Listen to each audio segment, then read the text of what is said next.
So the Mauritanian, which we talked about with Jodie Foster last week, I think it was. So Tahar Rahim, who is up for a Best Actor BAFTA.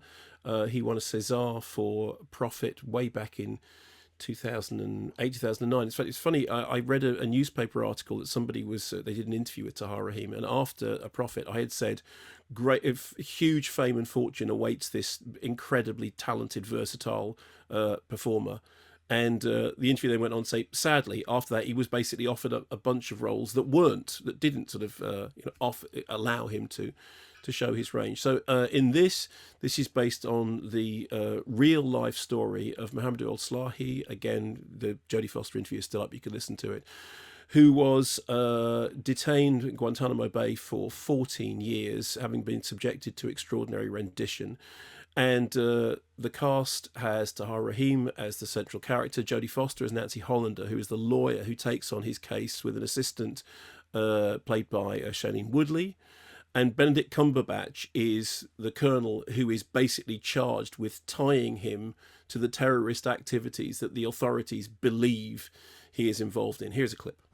Let me ask you, I understand everyone has a right to defense, but doesn't it bother you at all working for someone like this? I'm not just defending him, I'm defending the rule of law. How very Ignatian of you. I didn't know that they studied the Jesuits in the Marine Law School.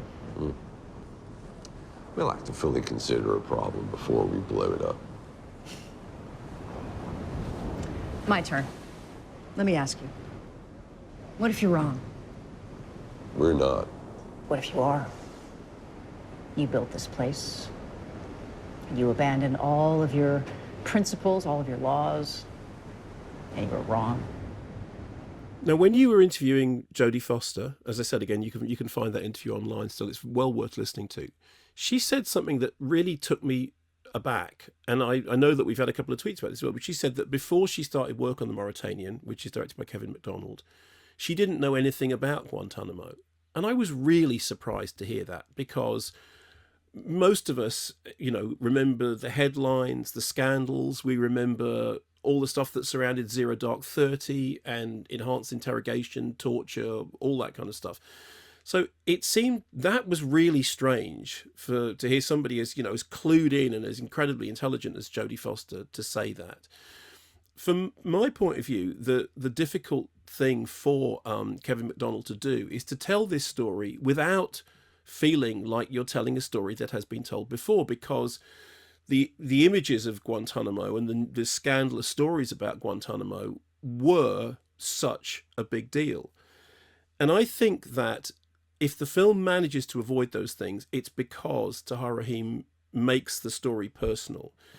Because weirdly enough, although it is a story about, imprisonment and injustice and legality, at the heart of it is really a kind of story of an indomitable spirit who somehow manages to just find a way through all of this. And I think that what Tahar Rahim does is to capture that sense of unbreakability whilst everything else is going on around him in the drama. And so I think that, personally, I think it's a strange mix of a fairly familiar storyline told in a way which isn't particularly adventurous. And I mean, Kevin MacDonald has made fiction, he's made documentary, he's moved between these areas, and he's well versed in both of them. But it's not a stylistically adventurous film.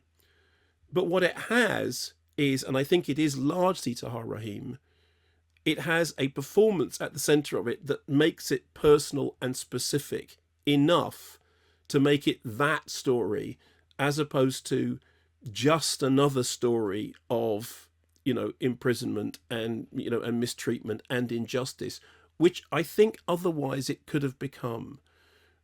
I'm interested to know your feelings. I enjoy, for all the reasons that you just said, it's very watchable in the shallow sense, in as much as the performances. I mean, obviously there's this huge injustice at the heart of it. And as I was trying to get to the bottom of, in the Jodie Foster conversation, the fact that he's found not guilty, and then the Obama White House keeps him in. for I can't remember. Is it 6 years? Still, he's still in there, which seems unfathomable.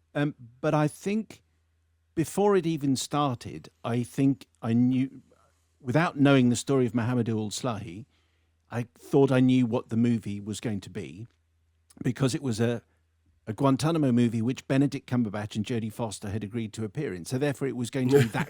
It was going to be that kind of film, Okay. and it was, and that's exactly the kind of film that it is. Which is not to say they shouldn't have made it, or that their performances aren't first rate, or that Mohamedou Ould Slahi's story doesn't need to be told. It's just, it doesn't.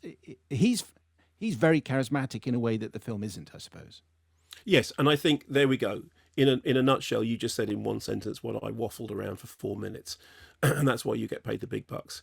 He's charismatic in a way that the film isn't, but he is very charismatic, and his performance is the thing that sees it through.